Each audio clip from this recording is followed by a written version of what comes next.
नमस्कार,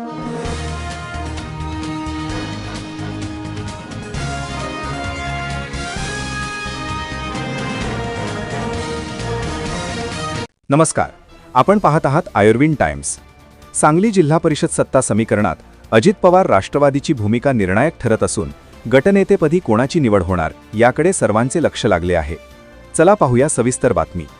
सांगली जिल्हा परिषद निवडणुकीत अजित पवार यांच्या राष्ट्रवादी पक्षाने 6 जागा जिंकल्या असून सत्तेची किल्ली राष्ट्रवादीच्या हाती आली आहे.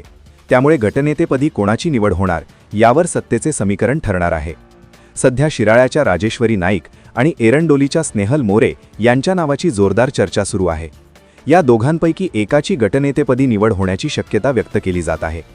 जिल्हा परिषद अध्यक्ष निवडीचा कार्यक्रम लवकरच जाहीर होण्याची शक्यता आहे. सांगलीत सध्या सत्तेचे चित्र अस्पष्ट असून सर्व निर्णय राष्ट्रवादीच्या 6 सदस्यांवर अवलंबून आहे. भाजपकडे 16 सदस्य असून रयत आणि जनसुराध्यचा प्रत्येकी 1 सदस्य असा युतीकडे 18 सदस्यांचा आकडा आहे.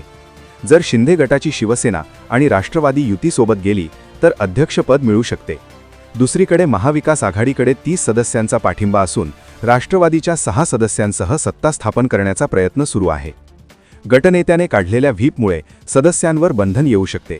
त्यामुळे गटनेता निवडताना सावध भूमिका घेतली जात आहे. युतीसोबत जावे की महाविकास आघाडीसोबत सत्ता स्थापन करावी यावर राष्ट्रवादी नेत्यांमध्ये चर्चा सुरू आहे. दरम्यान माजी खासदार संजय पाटील यांनी सर्व निर्णय एकमताने घेण्याची भूमिका स्पष्ट केली आहे. सांगलीतील निर्णय पक्षश्रेष्ठींना कळवून त्यांच्या आदेशानुसार पुढील धोरण ठरवले जाणार आहे.